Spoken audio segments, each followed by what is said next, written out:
Test the following data are available. अच्छा, जो permeability use करते हैं ना हम यहाँ पे भी, तो वो कौन सी होती है? मैंने आपको टेबल बताया था, अगर आपको नहीं पता चलेगा तो आप उस टेबल को पक्का रेफर करना, ठीक है। परमेबिलिटी जब उसकी क्या रहेगी, हमारी परमेबिलिटी जब लेस देन रहेगी 10⁻⁻⁴ सेंटीमीटर पर सेकंड से नीचे रहेगी, तो हम उसमें क्या यूज करते हैं? फॉलिंग हेड मेथड का यूज करते हैं, ठीक है। इस क्वेश्चन से आपको ये सीखने को मिला।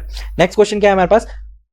इस तरह से क्वेश्चन दिया हमें कि in a field method for confined aquifer और अनकन्फाइंड एक्वाफर दोनों के लिए the following data are given as are available as, कि डिस्चार्ज की वैल्यू दे दी, हमारे को एच की वैल्यू दे दी, हमारे को आर की वैल्यू दे दी, और डुपिट्स थ्योरी के हिसाब से आपको कंप्यूट करनी है परमेबिलिटी। अगर आपको परमेबिलिटी कंप्यूट करनी है इन दोनों के केसेस में, तो किस तरह से करोगे कि परमेबिलिटी जो है दैट इज इक्वल्स टू, या फिर आप क्या लॉग टू द बेस 10 में लिखो या फिर लॉग टू द बेस ई में लिखो, दोनों में एक ही बराबर, ठीक है। 2.303 मल्टीप्लाई बाय जो भी हमारे पास डिस्चार्ज है डिवाइडेड बाय पाई, साथ में मल्टीप्लाई क्या होता है हमारे पास? एच का स्क्वायर माइनस एच का स्क्वायर, ठीक है। किस केस में? हमारे ये होगा हमारा अनकन्फाइंड के केस में। कन्फाइंड के केस में एच स्क्वायर वगैरह जो है हमारे हट जाते हैं, ठीक है। यहाँ पे क्या आ जाएगा? लॉग टू द बेस 10, यहाँ पे क्या आ जाएगा हमारे पास? दैट इज 100/500, ठीक है। सॉरी 100/5 इस तरह से निकाल सकते हो, या फिर किस तरह से निकाल सकते हो आप? सॉरी ये अनकन्फाइंड का हो गया। कन्फाइंड में क्या लिखोगे आप? बस आपको सिंपली ये सब कुछ सेम रहेगा, आपको यहाँ पे क्या करना है? 1/2d पाई लिखना है, और इन दोनों में कोई स्क्वायर नहीं लगाना है, h माइनस एच।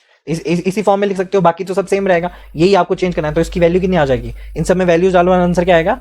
इसका आंसर आएगा दैट इज द 2.98 इंटू 10⁻⁻⁴, और जब हम इसका स्क्वायर हटा देंगे तो क्या आएगी वैल्यू? और मल्टीप्लाई बाय 2 इंटू हमारे पास क्या आएगा? थिकनेस की नहीं दे रखी है, थिकनेस नहीं दे रखी ना। मान लो थिकनेस हमारी डी जो है दैट इज 10, ठीक है। हमारे को डी जो है गिवन है, तो यहाँ पे हम क्या लिख देंगे? 10। तो वैल्यू क्या आ जाएगी हमारे पास? That will be equals to 1.788 into 10⁻⁻⁴। तो इन दोनों की वैल्यूज आपको इसी तरह से निकालनी है, ठीक है। समझ में आया क्वेश्चन हमारा, ठीक है। नेक्स्ट क्वेश्चन की तरफ बढ़ते हैं। अ सॉइल सैंपल जिसका जो हमारे को D10 की वैल्यू जो हमारे को दे रखी है, a soil sample having a D10 value that is equals to 0.25 mm, ठीक है। इसमें देखिए D10 की value 0.25 mm। Estimate the K value using the Hazen formula, ठीक है। K की वैल्यू फाइंड आउट करनी है हमारे को इन अ सेंटीमीटर पर सेकेंड में निकालनी है, ठीक है। तो K की वैल्यू निकालनी है, तो हेजन इक्वेशन क्या बोलती है? K is equals to C into D10 का स्क्वायर बोलती है ना। C हम क्या यूज करते हैं? 100 से लेकर 150 तक यूज करते हैं। अगर सैंड दिया होगा तो हम 100 लेंगे। सॉइल सैंपल देखो सैंड है यहाँ पे, तो सैंड है तो यहाँ पे क्या लिख देंगे हम? 100 मल्टीप्लाई बाय D10 का स्क्वायर है। ये किसमें? सेंटीमीटर में। सेंटीमीटर में तो इसको सेंटीमीटर में कन्वर्ट करते हैं 0.025 हो जाएगा, ठीक है, सेंटीमीटर में। तो 0.025 सेंटीमीटर में करेंगे तो इसकी वो क्या आ जाएगी? डबल जीरो कितना आएगा? Permeability will be equals to 0.025 का होल स्क्वायर। 25 कितना होता है? 625 होता है, तो कितनी आ जाएगी हमारी वैल्यू? 0.0625 सेंटीमीटर पर second will be the permeability value.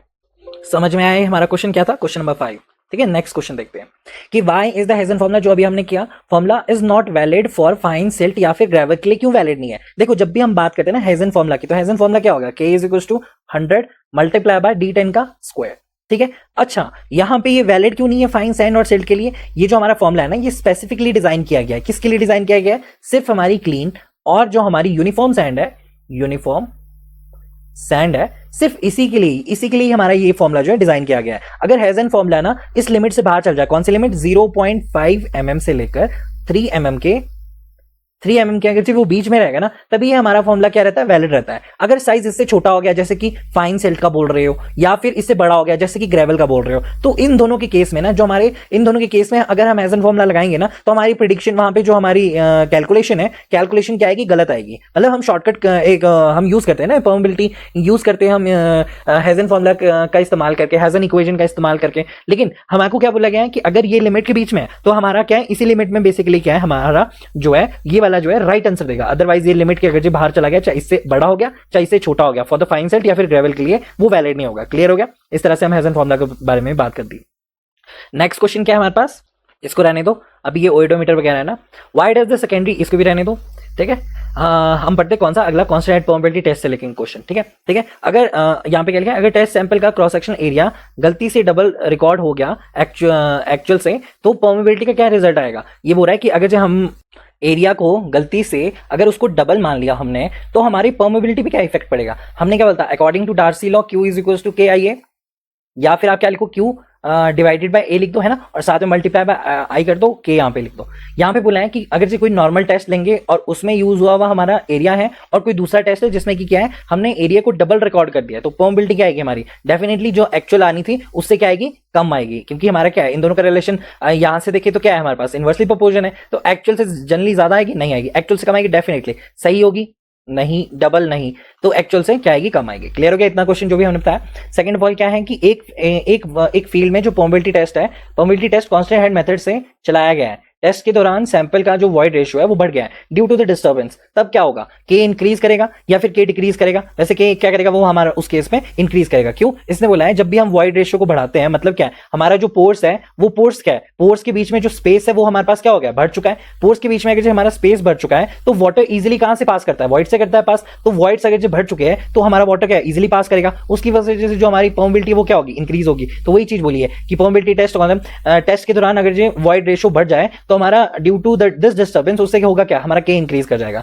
Decrease करेगा, नहीं करेगा, क्यों, स्पेस भर गया है, नो इफेक्ट, गलत, डिपेंड ऑन व्हाट, नहीं, गलत, ठीक है। नेक्स्ट क्वेश्चन क्या है, अगर प्रोबेबिलिटी टेस्ट में फ्लो वेलोसिटी ज्यादा हो जाती है, प्रोबेबिलिटी टेस्ट में फ्लो वेलोसिटी ज्यादा हो रही है beyond the Darcy law limit, तो K की कैलकुलेशन में क्या होगा, सही रहेगी, नहीं, गलत हो जाएगी, यस डेफिनेटली वो क्या हो जाएगी, गलत हो जाएगी। मतलब जैसे हम डार्सी लॉ की बात करते हैं, तो डार्सी लॉ जो है वो लैमिनार फ्लो के लिए क्या है, वैलिड है, लैमिनार फ्लो के लिए क्या है वो वैलिड है। अभी मैं बहुत बार बोल चुका हूं, ठीक है। अगर हम टर्बुलेंट फ्लो हो गया, अगर हमारा फ्लो जो है टर्बुलेंट हो गया, जिससे क्या होगा, हमारा जो ग्रेवल है, ग्रेवल सॉइल यूज कर दिया हमने, ठीक है, तो उसकी वजह से क्या होगा, हमारा फ्लो जो है टर्बुलेंट हो गया, टर्बुलेंट हो गया, तो हमारी जो डार्सी लॉ की अजम्पशन है वही हमारी फेल हो जाएगी उस केस में, तो हमारी जो K की कैलकुलेशन है वो क्या हो जाएगी, रॉन्ग आ जाएगी। तो ये चीज मैंने आपको पहले भी क्लियर की है कि किस तरह से क्वेश्चन में बोला है, ठीक है।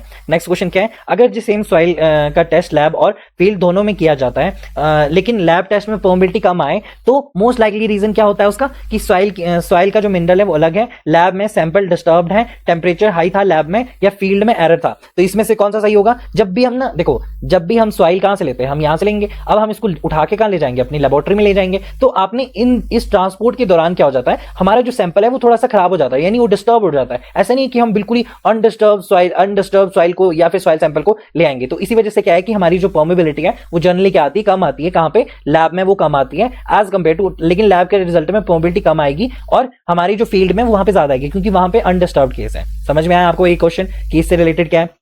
नेक्स्ट क्या बोला है, टेस्ट के दौरान आपने वाटर का वॉल्यूम कलेक्ट किया, ठीक है, 600 ml है, पर एक्चुअल में पाइप से लीकेज हो रहा था, जिसका आपको पता ही नहीं है, ठीक है। तो K की कैलकुलेशन में क्या होगा, बेसिकली हमारा जो देखो, इसने बोला कि टेस्ट के दौरान ना आपने वाटर का वॉल्यूम कलेक्ट किया है, मतलब 600 ml आपने वाटर जो है कलेक्ट किया है, क्लियर हो गया। पर एक्चुअल में पाइप से क्या हो रहा था, लीक हो रहा था, पर एक्चुअल में पीछे जो है पाइप से हमारा क्या हो रहा था, पानी जो है लीक हो रहा था। तो उस केस में K की कैलकुलेशन क्या हो जाएगी, Q is directly proportional to किससे होता है, K से होता है। अगर जो हमारा लीकेज हो रहा है तो हमारा जो पानी कलेक्ट हुआ होगा वो क्या होगा, ये कम पानी कलेक्ट किया क्या होगा, जो भी हमारा पानी है वो कम कलेक्ट किया गया होगा ना। तो आपको क्या लगेगा, आपको ये लगेगा जो हमारा फ्लो है वो बेसिकली कम है, लेकिन आपका फ्लो कम नहीं था, आपका फ्लो ठीक था, लेकिन पीछे से लीकेज होने की वजह से आप मान रहे हो कि आपका डिस्चार्ज जो है वहां पे कम है, और डिस्चार्ज कम होने की वजह से आपका जो K है, K की कैलकुलेशन क्या हो जाएगी, हमारी कम हो जाएगी। तो एक्चुअल में हमारे पास डिस्चार्ज जो आना चाहिए था वो 600 ml से ज्यादा आना चाहिए था, यानी डिस्चार्ज उस पॉइंट पे ज्यादा था, तो परमेबिलिटी भी हमारी क्या रहेगी वहां पे, जो भी हमारी K है, K उस केस में भी क्या रहेगी, हमारी ज्यादा रहेगी, ठीक है। तो ये डायरेक्टली प्रोपोर्शन है, इस चीज से हम यहां से बोल सकते हैं कि Q is directly proportional to K। अगर डिस्चार्ज वहां पे कम होगा, डिस्चार्ज क्या होता है, वॉल्यूम अपॉन द टाइम, जो भी हमारा volume of the water collected divided by the time, volume के डिक्रीज होने से क्या होगा, डिस्चार्ज डिक्रीज हो जाएगा, डिस्चार्ज डिक्रीज होने से क्या होगा, परमेबिलिटी डिक्रीज हो जाएगी। तो हम क्या बोल सकते हैं, जो हमारा K की कैलकुलेशन है एक्चुअल से वो क्या होगी, कम होगी। समझ में आपको किस तरह से ये क्वेश्चन पूछा है, ठीक है। तो इसमें तो कुछ भी नहीं है, यही वाला क्वेश्चन था हमारा, ठीक है। नेक्स्ट क्वेश्चन क्या है, फॉलिंग हेड टेस्ट के कॉन्सेप्ट से रिलेटेड है, ठीक है। ये हमारे को next question, in a falling head test if the stand pipe dia क्या होता है फॉलिंग हेड टेस्ट में, K is equals to 2.303 multiply by A, यही होता है ना हमारे पास। तो K क्या बोल सकते हैं हम, डायरेक्टली प्रोपोर्शन है किसके, एरिया के प्रोपोर्शन है। एरिया क्या है हमारे पास, that is pi by 4 into D square, clear हो गया। A किसकी डायरेक्टली प्रोपोर्शन है, डी स्क्वायर के, और यहाँ पे क्या बोला है कि स्टैंड पाइप का डाया जो है वो डबल कर दिया है, ऑल एल्स सेम, यानी 2.3 CT सब कुछ हमने क्या रख दिया, सेम रख दिया। How will you compute the value of a K changes, मतलब K की वैल्यू क्या रहेगी उस पॉइंट पे। तो एरिया डबल हो गया, एरिया अगर area is directly proportional D square, dia क्या हो गया, डबल हो चुका है, डाया डबल हो चुका है, तो डाया हमारे पास एरिया क्या हो जाएगा, it will be 4a, 4a हो जाएगा उस केस में। तो यानी k की वैल्यू क्या रहेगी, 4 टाइम्स रहेगी, बिकम द 4 टाइम्स। ठीक है, आप इसको राइट बोल सकते हो। अब इसके पीछे का कॉन्सेप्ट ट्विस्ट क्या है, इसके पीछे का कॉन्सेप्ट ट्विस्ट ये है बच्चों कि जब आपने स्टैंड पाइप का एरिया आपने क्या कर दिया, डबल कर दिया, आपने क्या कर दिया, स्टैंड पाइप का एरिया डबल कर दिया। आप क्या करते हो जब भी आप फॉलिंग हेड टेस्ट करते हो, मैंने आपको ये उसमें भी बता रखा है कि आप स्टैंड पाइप से पानी को क्या करते हो, एक इनिशियल हेड ड्रॉप को फिक्स करते हो, H1 करते हो, और दूसरा जो हमारा हेड ड्रॉप रहता है बेसिकली वो भी क्या रहता है, हमारा फिक्स रहता है। यानी इन दोनों के बीच का जो भी हमारा हेड ड्रॉप है, मतलब H1 और H2 कभी चेंज नहीं होंगे, वो सेम रहेंगे, और इनको सेम रखना भी पड़ेगा। क्यों रखना पड़ेगा, अगर हम ऐसा नहीं करेंगे तो हमारा जो फॉलिंग हेड टेस्ट है वो क्या होगा, इनवैलिड होगा। क्यों होगा इनवैलिड, आपने H किसी और ने, मान लो राम ने H1 कहीं और रख दिया और शाम ने H2 कहीं और रख दिया, इसकी वजह से क्या होगा, हमारा जो पूरा टेस्ट है उसका पर्पस ही फेल हो जाएगा। पर्पस क्या होता है उनका, कि जो हमारा रिजल्ट है वो यूनिवर्सली रिजल्ट जो है वो सेम आए। अगर जो आप इस सॉइल के लिए यूज कर रहे हो और H1 और H2 को चेंज कर रहे हो, तो मतलब इन शॉर्ट आप ये समझो कि H1 और H2 फिक्स रहता है। हेड ड्रॉप डाया के बढ़ने से यानी 4 टाइम्स हमारा एरिया हो चुका है। 4 टाइम्स एरिया होने की वजह से हो क्या रहा है हमारे पास, देखो डाया बढ़ गया, हमारा डाया बढ़ गया, डाया कितना हो गया, 2 टाइम्स हमारा डाया हो गया। अब 2 टाइम्स डाया होने की वजह से डबल हो गया ना डाया, इसकी वजह से होने से हमारा जो पानी है वो बहुत तेजी से जाएगा नीचे, बहुत तेजी से नीचे जाएगा। तो हम यहाँ पे T1 लेते थे, T2 लेते थे, तो यानी इन दोनों हेड ड्रॉप के बीच में जितना स्पीड में हमारा पानी गया, यानी टाइम इंटरवल क्या होता था हमारे पास, T1 minus T2 is equal to T होता था। यानी इन दोनों के बीच का जो डिफरेंस है वो बहुत कम हो चुका है। अगर एरिया हमारा 4 टाइम्स हो गया है तो हमारा टाइम भी क्या हो जाता है, 4 टाइम्स कम हो जाता है, यानी T/4 हो जाता है। पहले T था, अब T/4 हो जाएगा।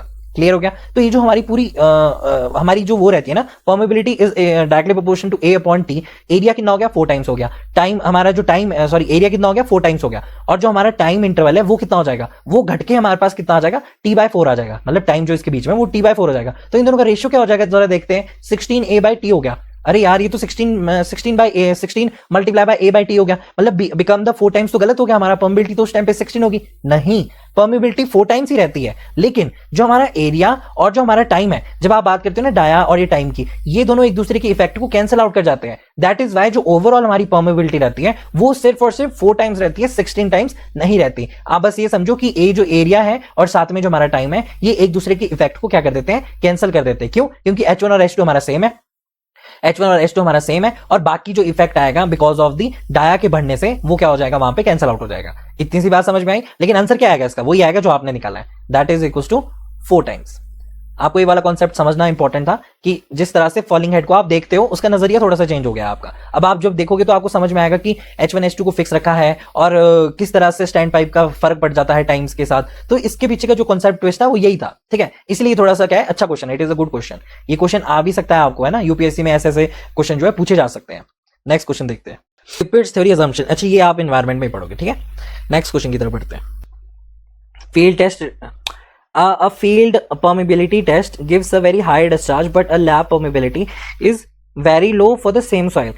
That's likely उसका रीजन क्या है, लैब सैंपल नहीं, फील्ड सॉइल इज लेस नहीं, lab sample disturb and structure change. ठीक है, लैब सैंपल जो है बेसिकली वो डिस्टर्ब होता है, ये चीज मैंने आपको पहले ही बताई है। ठीक है, क्वाइट इम्पॉसिबल रहता है कि जैसा वो फील्ड में होगा आप उसको लैब में भी वैसा ही ले आओगे, ऐसा थोड़ा सा मुश्किल होता है। दैट इज वाई, और उसका स्ट्रक्चर जो है वो चेंज हो जाता है। दैट इज वाई जो हमारा लैब में डिस्चार्ज आता है, जो हमारी टेस्ट में जो हमारे पास लैब में डिस्चार्ज आता है ना, वो बेसिकली क्या होता है, वो ज्यादा होता है एज कम्पेयर टू जो हमारे पास कहाँ पे आता है, जो हमारे पास फील्ड में आता है। ठीक है, सॉरी जो हमारे पास फील्ड का डिस्चार्ज होता है वो जनरली ज्यादा रहता है एज कम्पेयर टू जो हमारा लैब का रहता है। ठीक है, समझ में आ गया, उसका कम रहता है फॉर द सेम सॉइल के लिए। तो बस आपको पता होना चाहिए किस वजह से है। ठीक है, नेक्स्ट क्वेश्चन क्या बोल रहा है हमारे पास कि Allen-Hazen formula is not suitable for which of the following soils। किस किस के लिए वो suitable नहीं है Allen-Hazen formula? clean sand and uniformity coefficient जो है वो less than 5 रहेगा। तो हम क्या बोलेंगे कि Allen-Hazen formula हम वहां पे लगा सकते हैं, या फिर clay silt के लिए, फाइन यूनिफॉर्म सैंड के लिए, मीडियम सैंड विद D10 की पॉइंट कितना है 0.3 mm। तो बताओ मुझे इसके राइट आंसर क्या हो जाएगा। अभी मैंने बताया आपको कि एलन-हेजन का फॉर्मूला जो है वो किसके लिए सूटेबल नहीं है, किसके लिए सूटेबल नहीं है, क्ले सिल्ट के लिए सूटेबल नहीं है, फाइन यूनिफॉर्म सैंड के लिए भी है। इन दोनों के बीच में जब D10 की वैल्यू कहां से रहती है, 0.1 mm से लेकर 3 mm तक रहती है। यहाँ पे 0.3 नहीं है, ठीक है, 3 mm है। जो ये कोई स्पेसिफिक लिमिट नहीं है, ये लिमिट है 0.1 से लेकर 3 mm तक। तो यहाँ पे बोला कि यूनिफॉर्मली सैंड के लिए तो होती है, क्लीन सैंड जिसका यूनिफॉर्मिटी कोफिशिएंट जो है वो लेस देन 5 रहेगा, इसके लिए भी एलन-हेजन इक्वेशन जो है लगती है। ठीक है, इसके लिए भी लगती है, तो ये भी आप ध्यान में रखना। ये मैं भूल गया था, मैंने बताया नहीं है, लेकिन इसके लिए भी लगती है, मीडियम सैंड के लिए भी लगती है, जो कि D10 की रेंज जो है इसके लिए भी लगेगी, ठीक है, क्ले सिल्ट क्लीन लगेगी, तो क्ले सिल्ट क्या हो गया, गलत हो गया, 0.1 से कम है ना, तो क्ले सिल्ट के लिए, ठीक है, समझ में आया आपको। In a Hazen formula increasing the effective size यानी D10 फ्रॉम 0.2 mm से लेकर 0.4 mm तक, तो विल इंक्रीज द के कितना इंक्रीज कर देगा, तो हमको क्या पता है कि के is equal to C D10 का स्क्वायर। अब यहाँ पे क्या बोला है कि के जो है that is equal to D10, तो यहाँ पे हुआ क्या, चेंज कितना है हमारा D10 का, 0.4 डिवाइडेड बाय 0.2 का, तो यानी ये तो ओवरऑल कितना हो जाएगा, ये स्क्वायर है साथ में, है ना, तो 2 आ जाएगा, 2 4 हो जाएगा, तो 4 टाइम्स हो जाएगा, तो के क्या हो जाएगा हमारे पास, दैट विल बी 4 टाइम्स, है ना, इट विल बी चेंज, ठीक है, फ्रॉम द 0.2 mm से लेकर 0.5 mm तक, तो इंक्रीज कितना हो जाएगा, 4 टाइम्स इंक्रीज हो जाएगा। क्लियर हो गया। नेक्स्ट क्वेश्चन क्या है, if a clay layer is drain from the both side and the full consolidation takes place 100 days, आपको मैंने नहीं करा रखा है ना ये 100 days, then for the similar layer, नहीं मैंने नहीं करा रखा आपको, ठीक है, कंसोलिडेशन इक्वेशन यूज, ठीक है, कंसोलिडेशन है ना, ये भी हमने नहीं किया है, कंसोलिडेशन हमने नहीं किया अभी, है ना, फॉलोइंग टेस्ट हमने कर रखा है ना, इसको कहते हैं which of the following correctly explain the logarithm expression appears in a falling edge. अच्छा, फॉलिंग एज टेस्ट के बारे में पूछा है, तो फॉलिंग एज टेस्ट में क्यों होता है लॉगरिथम अपीयर, मैंने बताया था जब भी हम हेड को डिक्रीज करते हैं, यहाँ हमने क्या देखा था, हमने देखा था कि डी एच अपॉन एच जो है उसको क्या कहते हैं, माइनस के ए अपॉन क्या हो गया हमारे पास, A into L multiply by D T. अब क्या करते हैं हम टाइम के रिस्पेक्ट में हेड को इंटीग्रेट करते हैं, मतलब इसको हमने इंटीग्रेट किया, इसको भी हमने इंटीग्रेट किया, इसको हमने इंटीग्रेट किया कहां से, T1 से लेकर T2 तक। ये पूरी इक्वेशन क्या बता रही है आपको, ये पूरी इक्वेशन ये बता रही है जब हमारा टाइम T1 से लेकर T2 जा रहा है तो हमारा हेड लॉस हो रहा है, हेड लॉस कहां से शो हो रहा है, माइनस साइन से शो हो रहा है। तो जब हम dt को टाइम के रिस्पेक्ट में इंटीग्रेट करते हैं, तो जब हम इन और dt के उसमें रिस्पेक्ट में जब हम हेड लॉस को देखते हैं, तो हेड लॉस को इंटीग्रेट करेंगे जब हम, तो यहाँ पे हमारे पास क्या आता है, ln h आता है, या फिर हमारे पास log h आता है, तो इसी वजह से हमारे पास क्या आता है, log h आता है। तो यही चीज यहाँ पे पूछ रहा है कि ऐसा हो क्यों रहा है, appears in following as equation because velocity of the flow is exponential, ये नहीं है, बिकॉज हेड डिक्रीज लीनियरली, नहीं, because integration with respect to time yields the log, बिल्कुल सही बोला, जब आप टाइम की रिस्पेक्ट में इंटीग्रेट, जब आप क्या करते हो हेड की डिक्रीज को टाइम की रिस्पेक्ट में इंटीग्रेट करते हो, तो लॉग की टर्म्स जो है वो नेचुरली आ जाती है। यहाँ पे लिख भी देता हूं मैं कि जब आप ऐसा हो सकता है कि जब आप क्या कर रहे हो, हेड को डिक्रीज कर रहे हो, हेड को डिक्रीज कर रहे हो, ये माइनस साइन क्या शो कर रहा है, हमारा हेड जो है वो डिक्रीज हो रहा है टाइम T1 से लेकर T2 तक जाने पर। जब आप हेड को डिक्रीज करते हो, जब हेड को आप क्या करते हो, डिक्रीज करते हो विद रिस्पेक्ट टू टाइम, ऐसे नहीं लिखो इसको, ठीक है, ऐसे गलत हो जाएगा, इसका मतलब ही चेंज हो जाएगा पूरा। इसका मतलब है कि जब आप हेड को डिक्रीज, जब आपने हेड का सॉरी, हाँ वही, तो जब आपने हेड का डिक्रीज किया है ना, तो जब हेड का डिक्रीज किया है तो टाइम के रिस्पेक्ट में, विद रिस्पेक्ट टू टाइम में आपने क्या किया, इंटीग्रेट किया है, इंटीग्रेट करते हो, तो इंटीग्रेशन तो क्या होता है हमारा, तो लॉग की टर्म जो है, लॉग की जो भी हमारी टर्म है वो नेचुरली हमारी इक्वेशन में आ जाती है, नेचुरली इक्वेशन में आ जाती है। मतलब सिंपल से ऐसे समझो कि जब आप क्या करते हो, जब आप हेड को डिक्रीज करते हो ना टाइम के रिस्पेक्ट में, और टाइम के रिस्पेक्ट में आप क्या करोगे, इंटीग्रेट करोगे, तो लॉ की टर्म नेचुरली हमारे सामने दिख जाएगी आपको। समझ में आया ये किस तरह से आया, तो इसका राइट आंसर क्या हो जाएगा, बिकॉज इंटीग्रेशन हो रही है विद रिस्पेक्ट टू टाइम, जो यील्ड क्या करती है, जो क्या देती है हमें, लॉग देती है, नेचुरली हमें लॉग देती है, दैट इज इसका क्या है, ये राइट आंसर है। ठीक है, next, in a field test if the radius of influence is underestimated what is the effect of a computed permeability। आपको पता है कि permeability is directly proportional to किसकी रहती है, radius of influence की रहती है, तो जैसे R होगा अंडर एस्टिमेट, ये भी अंडर एस्टिमेट हो जाएगा, मतलब ये हमारा जो permeability है ये भी अंडर एस्टिमेट हो जाएगा, तो आंसर क्या आ जाएगा, अंडर एस्टिमेट। जैसे आपने फॉर्मूला देखा था ना, Q अपॉन पाई h का स्क्वायर माइनस h का square log R upon R, तो R यहाँ पे क्या था basically, it is the radius of influence, तो R अगर अंडर एस्टिमेट हो गया तो हमारा जो परमेबिलिटी वो भी क्या हो जाएगा, अंडर एस्टिमेट हो जाएगा। तो सिंपल सा क्वेश्चन है ये, तो है ना। नेक्स्ट क्वेश्चन क्या है हमारे पास, हेजन फॉर्मूला इज वैलिड फॉर, किसके लिए वैलिड है हेजन formula, D10 in mm K in metre पर सेकंड, किसके लिए होगा, इसके लिए होगा क्या, जब आप D10 देखते हो ना, तो मैंने आपको बताया था पहले भी, हेजन फॉर्मूला में जो हमारा K रहता है वो रहता है सेंटीमीटर पर सेकंड से, और D10 क्या रहता है हमारा, सेंटीमीटर में रहता है, ये चीज मैंने आपको बताई थी। ठीक है, तो D10 mm में, D10 cm में, और K जो है हमारे पास cm पर सेकंड, तो बिल्कुल सही है, हमारा राइट आंसर हो जाएगा। ठीक है, ये गलत हो जाएगा, ये भी गलत हो जाएगा, ये भी गलत हो जाएगा, यही B is the right answer. Clear हो गया। If you apply Hazen formula to a clay soil with D10 this, it gives this. What is wrong here? यहाँ पे पूरा है कि जो क्ले है ना, अगर इसने बोला कि आप हेजन फॉर्मूला जो है क्ले के लिए कैसे लगाते हो, गलती से लग गया आपसे। ठीक है, वैसे हमने बताया था कि कहां से 0.1 से लेकर 3 mm तक लगता है। ठीक है, सैंड में ही लगता है, जो भी मैंने बोला था। अच्छा, आपने क्या बोला, अब D10 जो है वहां पे कितना आ गया हमारे पास, 0.05 आ गया है, तो इट गिव्स K वैल्यू इतनी। ठीक है, what is wrong here, value is too low, क्या वैल्यू हमारी टू लो है, नहीं, D10 is too large for the clay, नहीं, हेजन फॉर्मूला जो है not valid for the clay, बिल्कुल सही बोला, हेजन फॉर्मूला क्ले के लिए वैलिड ही नहीं है, तो राइट आंसर क्या हो जाएगा, क्ले हो जाएगा। ये यही चीज आपको बता देगी कि क्ले यूज करना है कि नहीं करना है, सिर्फ आपको क्या रखना है, इस रेंज में अगर सैंड होगी तो वहीं पे इसका इस्तेमाल होगा। क्लियर हो गया। नेक्स्ट क्या है, following idea of permeability sensitivity, which parameter changes causes the greatest impact on the value of the permeability in a following head test, कौन सा ज्यादा इफेक्ट करेगा। जब मैंने फॉलोइंग हेड टेस्ट बोला था, तो फॉलोइंग हेड टेस्ट में कौन सा वाला हमारा ऐसा पैरामीटर है जो सबसे ज्यादा इफेक्ट करेगा, diameter of the stand pipe, cross section area of the sample, क्या वो टाइम करेगा या इनिशियल या फाइनल हेड। तो इनिशियल और फाइनल हेड बेसिकली क्या रहता है, वो तो चेंज नहीं होते, वो सेम ही रहते हैं, है ना। टाइम भी क्या रहता है हमारे पास, टाइम और जो हमारा एरिया है, इन दोनों का इफेक्ट क्या कर जाता है, कैंसिल कर जाता है, तो सिर्फ क्या बच गया, डायमीटर बच गया। ठीक है, तो परमेबिलिटी क्या है, डायरेक्टली प्रोपोर्शनल टू एरिया, और एरिया किसके डायरेक्टली प्रोपोर्शनल है, that is the D square के। अगर हमारा थोड़ा सा भी अगर हमारा डी चेंज हो गया तो एरिया कितना हो जाता है, फॉर एग्जांपल ट्वाइस हो गया तो 4 टाइम्स हो जाएगा हमारा क्या, परमेबिलिटी। बस इतना सही है क्वेश्चन, कंसोलिडेशन रहने दो, ये भी हमने कर लिया है। एक फील्ड परमेबिलिटी चला गया है, वर्ड रेशियो नहीं, ये भी हमने कर लिया है। हाँ, ये वाला क्वेश्चन करते हैं, क्या बोल रहा है यहाँ पे कि न्यूमेरिकल क्वेश्चन है, यूपीएससी ट्रिकी है ना। A stand pipe diameter is this, ठीक है, तो that will be equals to pi by 4 into 0.5 का स्क्वायर, कितना आता था ये 0.196 समथिंग कुछ आता था, है ना। सॉइल सैंपल जो है हमारा, सॉइल सैंपल का डाया कितना है 4 सेंटीमीटर, तो कितना आ जाएगा पाई बाय 4 मल्टीप्लाई बाय 4 कितना हो जाएगा 12.566 कुछ इतना था वैल्यू इसकी। सैंपल की लेंथ है, सैंपल की लेंथ मान लो आप 10 मान लो, ठीक है, 10 सेंटीमीटर सैंपल की लेंथ मान ली। हेड फॉल फ्रॉम 50 से लेकर 25 इन 12 मिनट, तो इसका आप आंसर निकाल ही सकते हैं ना, सब कुछ आपके सामने दे रखा है, आपको कुछ नहीं करना। एल 10 है यहाँ पे हमारे पास क्या आ गया, सब कुछ आ गया है ना, और कुछ नहीं, ये सिंपल सा क्वेश्चन है, ये शायद हमने पहले भी कर लिया था।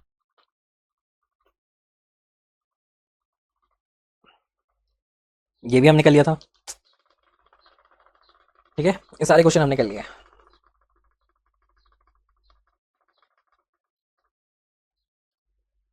ये वाला क्वेश्चन करना है आपको, ठीक है।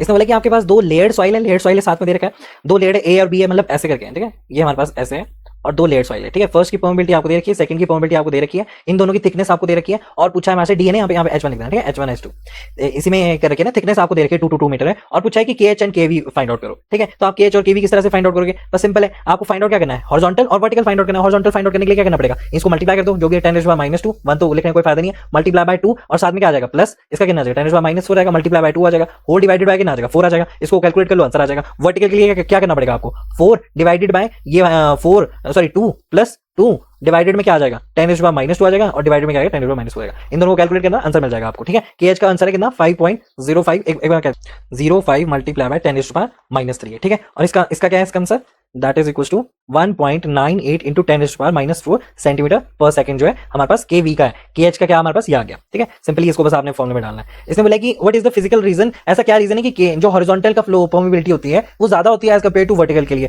वाटर कंप्रेस हो जाता है, नहीं, वर्टिकल डायरेक्शन में रेजिस्टेंस ज्यादा होती है, डेफिनेटली वर्टिकल डायरेक्शन में आपको रेजिस्टेंस ज्यादा देखने को मिलती है, लेयर्ड इम्पर्मेबल होती है, डार्सिलो एप्लीकेबल होता है, ठीक है। तो वर्टिकल डायरेक्शन में जब हमारा फ्लोर होता है ना वर्टिकल डायरेक्शन में, तो डिफरेंट सॉइल से गुजरना पड़ता है, जिसकी वजह से क्या हमारी परमेबिलिटी क्या हो जाती है, डिक्रीज हो जाती है।